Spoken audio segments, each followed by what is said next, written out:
everybody? Welcome back. This is Pastor Steve, and you're chilling with the pastor. We're on Callers Off, and I am chilling with the pastor of pastors within the Heartland district of the Kentucky Annual Conference in the United Methodist Church, Dr. John Hatton. Yeah.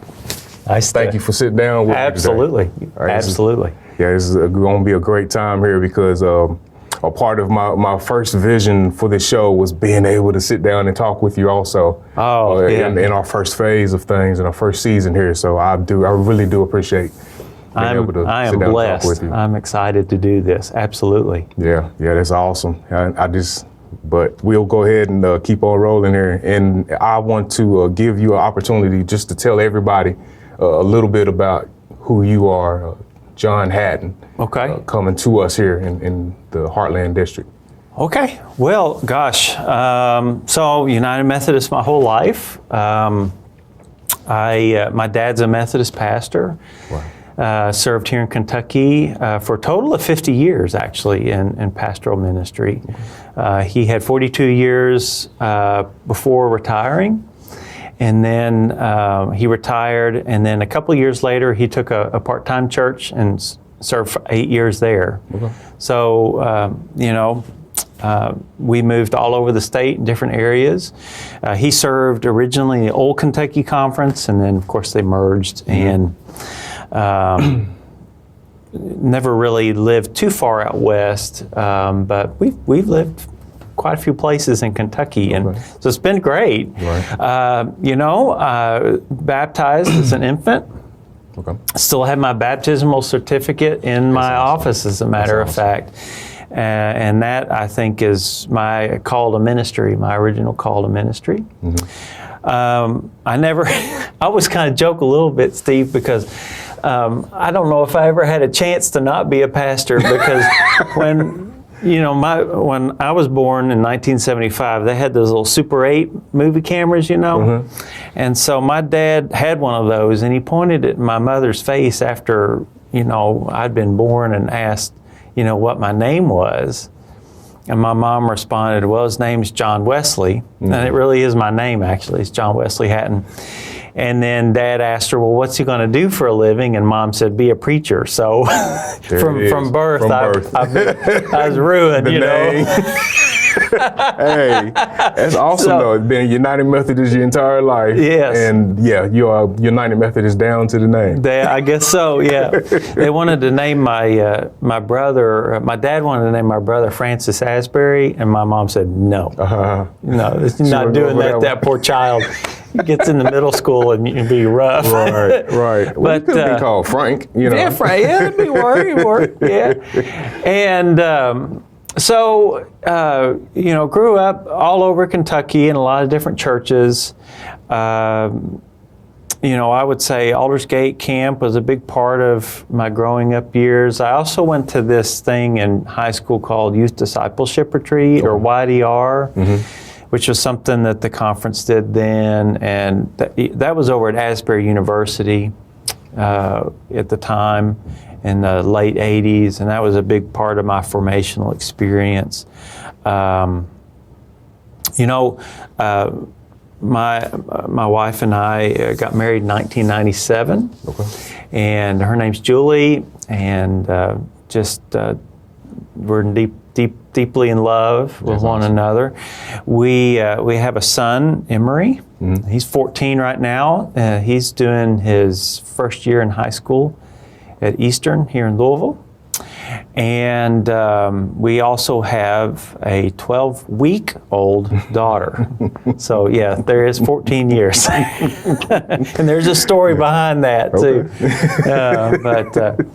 It's part of God's great blessings, really, because, back when we were 30 years, I was 30 years old, we started to want to try and have kids, and we were told we couldn't have kids. Gotcha. So we really felt called to make an adoption plan, and that's what we did. Mm-hmm. We made an adoption plan and adopted our son. He was about 7 months old when we received him into our family. That's awesome.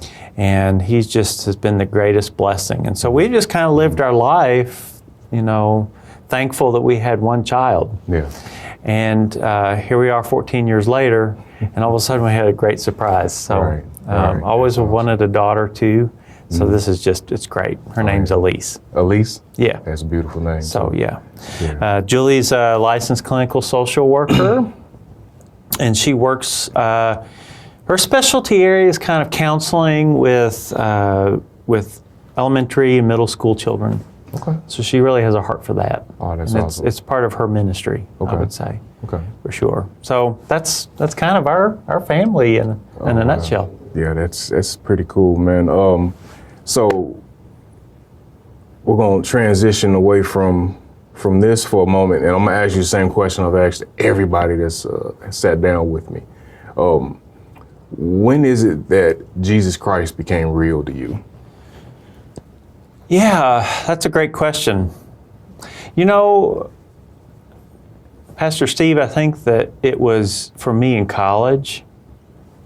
Like I said, I already share, I grew up in the faith. I've been a Christian my whole life. I mean, it's just, probably that's my testimony, I would say, is that I was lucky enough to grow up in the church. Okay. You know, growing up, you always perceive things as a child a little bit differently than you do as an adult. And just, I think that I perceive some things within the church that just were not very appealing to me. You know, when you're a pastor's family, you do see kind of the hidden parts of church life that nobody likes to think about or talk about. Right. But they're there. And I just saw some of that. You know, saw some really painful things said to my dad. Right. You know, that were really none of what it wasn't Dad's doing at all. It's just because of where people were at the time in that church, and they had a lot of things, a lot of stuff that they were dealing with too. And it just came out in a lot of anger, and it just happened to be just oriented at the pastor at the time, but still received that. And, you know, you carry that as a kid. Yes, you do. And it's like, well, it really kind of becomes part of your story, your faith story in a lot of ways. And I got to college, and, well, let me back up. Okay, so my sophomore year in high school, I'm sitting there at Western Hills High School in Frankfort. In lunchtime, and I'm eating my sandwich, and I know this sounds strange, Steve, but I can clearly remember there was like a Coke machine right to my left, in this cafeteria there. And I'm sitting there eating my lunch. I got some friends around me and everything.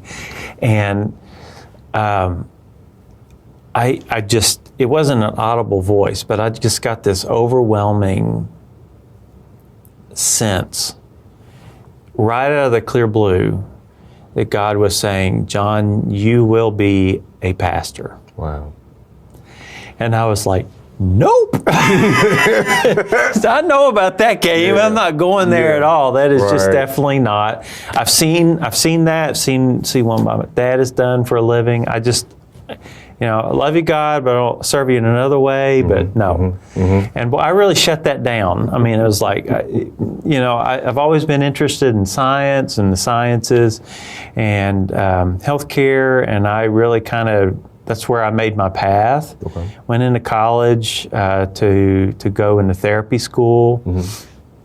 And so when I got to college, part of what I was dealing with at the time was I was just kind of angry at the church. I wasn't angry at God. I was angry at the church. And, you know, I had to deal with that. And I guess, again, as an 18-year-old, what I was angry at, where I focused my anger on, is the United Methodist Church. Gotcha.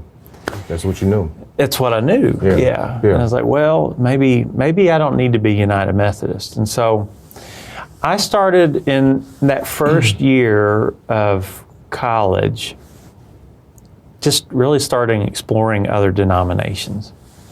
So I went to the Baptist Student Union for a while and kind of got to know the pastor there and asked about their denomination and their beliefs.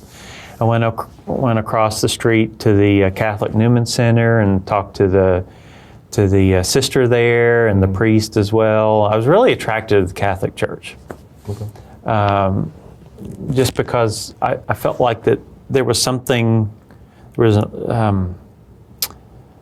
a holiness there that really attracted me. There was, how they conducted worship was very sacred, you know, gotcha. And that was attractive to me at the time.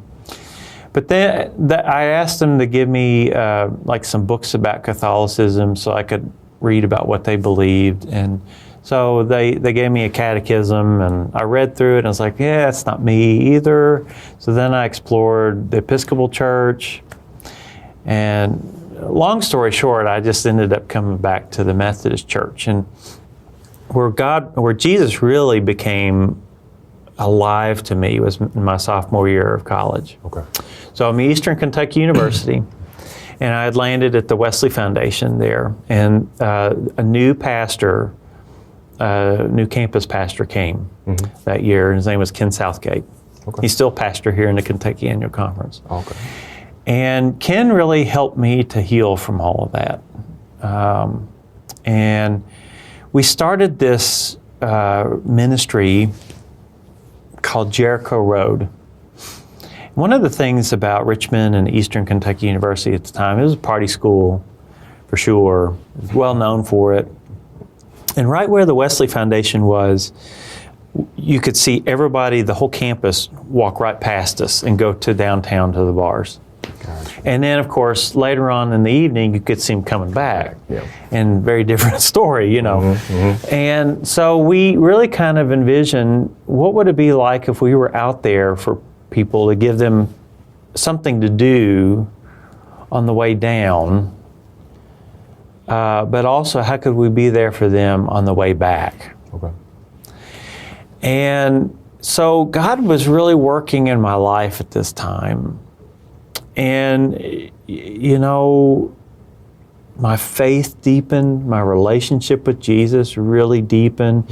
Ken was really, in his sermons and just in our discipleship groups, he was just really helping me grow and deepen my relationship. It was becoming more and more just such real for me, you know, right. So deep. And, you know, I think that one of the markers of Christian maturity is that you love God with all of your heart, soul, mind, and strength. I mean, you just deepen that love. But I think another marker is that you love others as well with that godly love, that agape love. Yeah. And so I really started, and a lot of us started feeling this godly love for all of these students we saw coming back, just absolutely falling over drunk. And so we started this ministry called Jericho Road, and we wanted to really be the Good Samaritan to folks. And so on their way back, you know, we'd welcome them to come in, we'd give them peanut butter sandwiches and lemonade and talk with them. When you're drunk, you want to talk a lot of times, and it was amazing how a lot of the stuff that they were dealing with in their lives would come out, and they just were so thankful to be able to talk to people. We'd give them rides back to their dorm, and so it was really just putting Jesus on for these folks and being Jesus, and you know, it was just a really rich time in life for me. Wow. So Jericho Road, the name Jericho Road, where did that come from? Well, you know, Pastor Ken Southgate was the one that came up with it. Okay. And he really, I think, took it from, all of us have walked down that Jericho Road and have been beaten up from time to time in our lives, but you know, there's also a Christ who meets us on the road and heals our wounds and picks us up and takes care of us and strengthens us and you know, is our Good Samaritan and ultimately takes us home. Right. Right. So that really came from Ken. Okay. Yeah, that's a pretty awesome title though for a ministry. You know, a name for a ministry, Jericho Road, and especially in the situation in which you all were providing ministry in that moment as well, on the way back from. Because a lot of times, you know, a lot of people when they're drinking or going out and partying, it's because there's some hurt there, and they're just trying to find an escape, you know, from reality for a while. So being able to meet them in that's awesome. Yeah, I like that. I like that a lot. So we're gonna go ahead and change gears again here a little bit.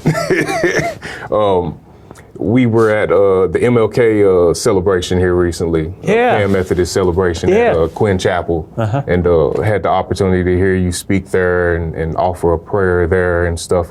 How was that experience for you? It was amazing. It was such a great day. The worship was wonderful. Preaching was wonderful. Mm-hmm. It was great to remember such a godly man who I deeply admire, and whose preaching and writings are so powerful for us, and so appropriate for our time right now. Mm-hmm. It was just a really wonderful day. I had the opportunity to bring greetings on behalf of the Kentucky Annual Conference, and I did. And part of what I shared in my greetings was I wanted to share a heart of humility, because I was humbled to even be asked. Yeah. But I also wanted to share with the congregation that was there that I'm the father of a minority that's experienced racism, and you know, as a white man, that really was absent to my experience prior to having Emory in our life. Right. And I think it's really been an education and eye-opening over these last 4 years to just see his pain by things that are said to him, and you know, he's been told he would be deported back to Korea, you know, and he's been made fun of for his eyes and things like that, you know, because he's Asian. And I think part of that really, Pastor Steve, just has awoken in me a deeper awareness of how far we really have yet to go to meet Dr. King's vision. Right. And I am by no means an expert at all in that field, but what I can say is that I'm very passionate about rebuilding relationships and helping, especially as Christians, helping bring reconciliation to a lot of the hurt that folks feel. Right.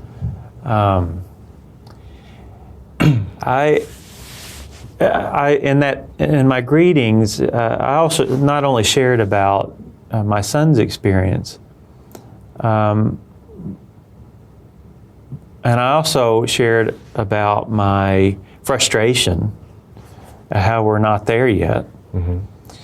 And then I also shared that I can't even imagine what it would be like to be a minority and to not be where we need to be.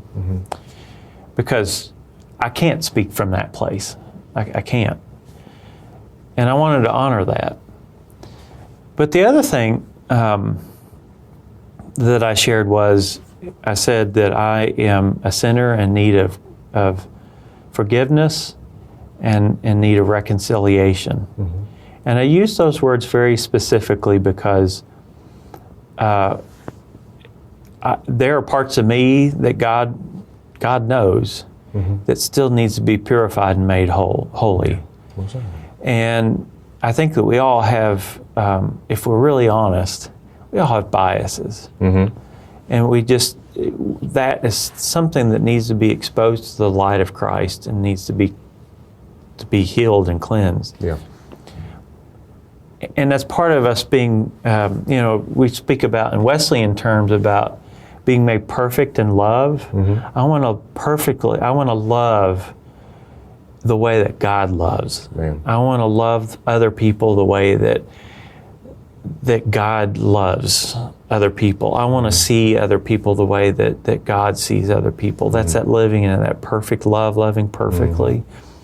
And I think that's a very Wesleyan thing to do. And it just so happens that it contextualizes beautifully for that particular celebration of Dr. King. Certainly. But I think too, not only do I yearn for reconciliation between me and God, but I yearn for reconciliation between all of the ethnicities that are in our country, and specifically here in Louisville. Yeah. I've talked to people, and there's a deep hurt there. Yeah. And I think that, just like John Wesley would say, the world is my parish, or Louisville area is my parish. I want to reach out and to extend that love to everybody. And the difficulty is there's a lot of history. Yeah. And there's a lot of hurt. And you can't just make it better overnight. Right.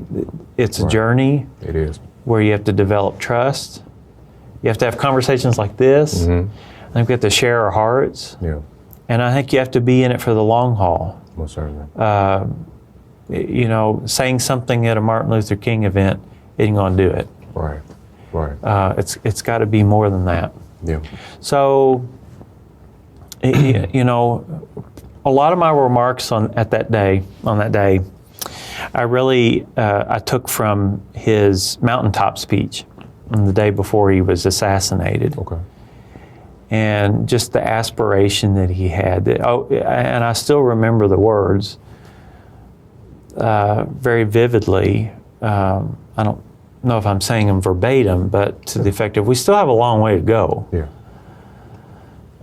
But he was standing on that mountaintop and he could see, I think, with his eyes, that day when we would be brought into the promised land, and that there would be peace, and there would be equality for African Americans.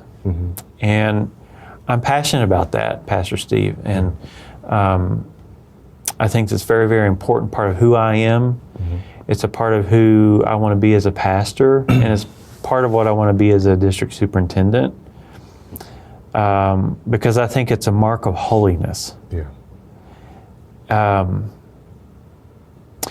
And so one of the things that I've done in the 6 months or so that I've been a DS is we've identified on my operational team some of the core values of what we're going to be working on during my tenure as a DS. Okay. And one of those is cross-cultural worship, and also healing relationships and having reconciliation between different ethnic groups. Right. And so we're working on that. One of the things that I'm very excited about is one of our staff persons on the district, Dr. Jose Gonzalez. Yeah. He was working in other areas in church development and discipleship when I came onto the district. But, we had this meeting at Panera one day.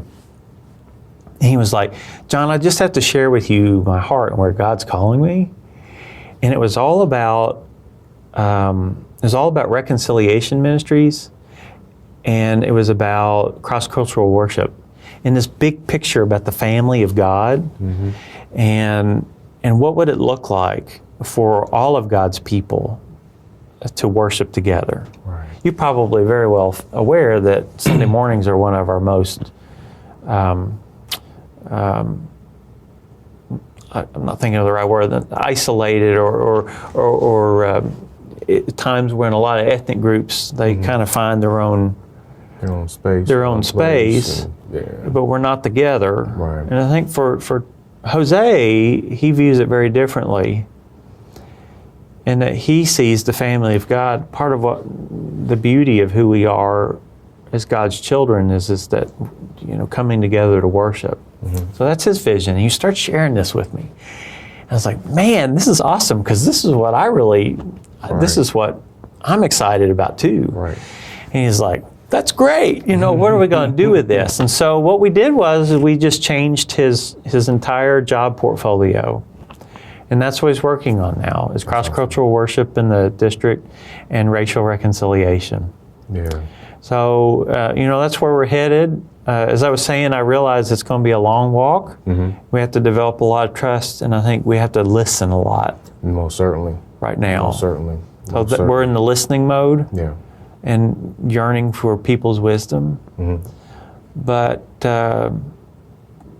that's who I am. And this is part of, for me, living into social holiness and a Wesleyan understanding of holiness. Most certainly.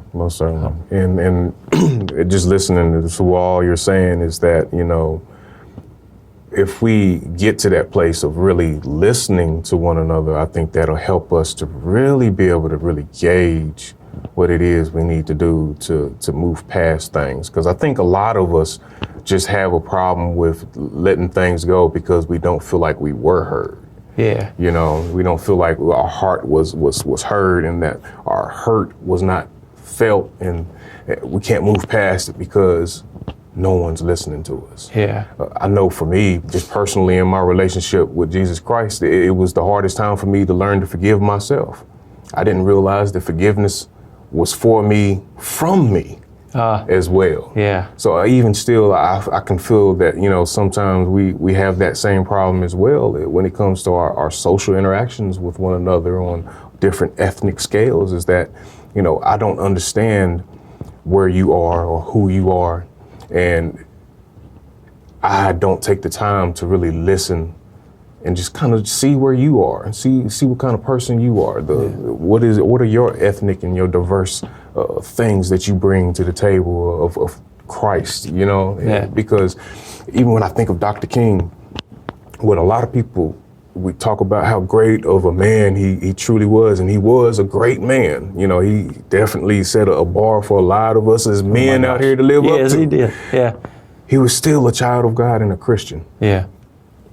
Above all things, and the heart that he had was the heart that God gave him. Mm-hmm. And no different than the rest of us. God gave us the heart he gave us to be passionate about these different things, for the cross-cultural healing and worship, and just like for me, I feel my heart is where, those who are like lost, where they were in the church and have now, gone away from the church. I feel that calling on my heart real tough, as my personal mission, that if you've been in the church, you've been a part of the fold, I'm going out to look for you. Yeah. Of course, we all have the calling of bringing those to Christ, period, no matter what the situation. Oh, yeah. But I really have a deep passion for that myself personally, because that's where I was at one point. Like you said, grew up in the church. Yeah. I didn't grow up in the United Methodist Church, but I was in several different denominations, right? And when I was about 17, there was a leader in the church, something happened. It changed my view of how church is supposed to be. I was like, you know what, I'm done with this place, and I left. I graduated high school at 17. So it was like, at that point, like when I was able to go off to college, I still didn't turn 18 until October. So it was like, at that point, once 18 hit, I was done. I didn't want anything else to do with anybody that I felt like was being hypocritical about who they really were. Yeah. And that happened to be the one thing that I realized first when I first started going back to church, is that no one's perfect. No one person is perfect. No matter how good they look, on the outside, on the surface, they are in need of God's grace and his love and his mercy no different than the next man or woman or child. Yeah. You know, so it's pretty cool, man. Just to hear about that. We are at the end of a first segment for this. Okay. So we'll have a second segment here, I guess. Okay. Yeah. Go ahead and continue our talk. So thank you all for listening on this first part. Stay tuned. We're going to have a second part. This is Pastor Steve, and we're signing out. Chilling with the Pastor.